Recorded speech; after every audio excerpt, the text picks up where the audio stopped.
A lot of you are probably thinking what happened to the iPhone 9, because for many months we were reporting on that coming out in March, and we're cutting it kind of close towards the end of March. So I'll be covering some of the leaks and rumors going around right now, as well as blanketing it with a nice thin layer of opinion and personal prediction, and you will enjoy it, or not. Let's begin.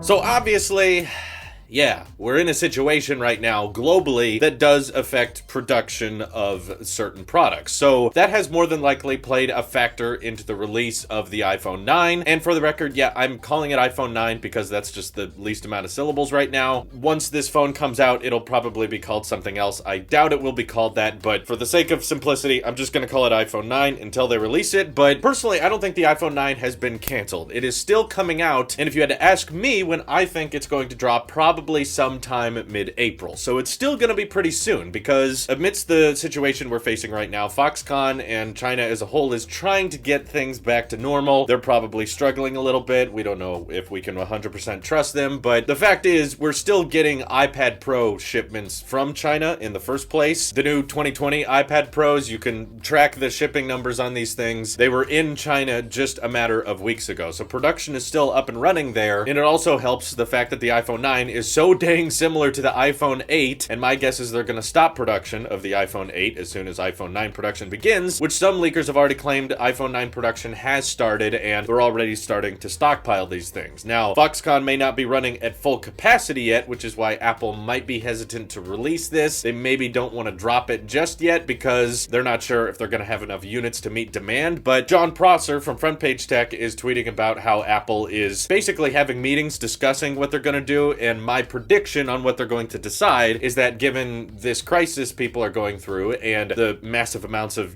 unemployment and people not shopping as much or buying as much new technology, they're probably going to see that demand for this new iPhone 9 is actually going to be pretty small when it first launches. The iPhone 9, I don't think, is going to be a bad-selling iPhone. In fact, it'll probably be really popular, but given the economic climate we're in right now, probably not at first. It will likely be a long-term success. It will see consistent sales, and for a long time, it'll be a go-to iPhone for the lineup. But the iPhone SE, when Apple releases a new model in March with dated design but updated internals, that's typically not something they do every year. So the fact that it's more than likely happening mid-April in 2020 means that this iPhone is probably going to be around on Apple's website in Apple stores for a good 2 to 3 years from now. So just for the sake of having an entry-level iPhone that's affordable for people so that they can have access to the latest iOS while still getting a ton of software updates, because in case you forgot, iPhone 9 pretty much identical looking to the iPhone 8, except it's rocking the A13 chip, probably have some iPhone 11 camera features like night mode, but still one camera, no 3D touch, which saves on manufacturing, 3 gigs of RAM, and likely a slightly larger battery. So you can get better battery life than the iPhone 8, and it's rumored to start at $400. So yeah, it will obviously be a popular model for a lot of people, but I don't think it'll be very popular if they drop it mid-April, just because a lot of people who are in scary financial situations right now aren't going to want to go out and buy a new iPhone. So personally, that's why I think Apple's going to drop the iPhone 9 mid-April. I don't think they're going to wait till the summer because that gets too close to iPhone season. I know there's talks of the iPhone 12s being delayed, but my guess is they're still going to unveil them in September. And when you release a new budget iPhone just a couple of months before the new flagships, I think that the market can get kind of confused. Plus, Worldwide Developers Conference is more focused on,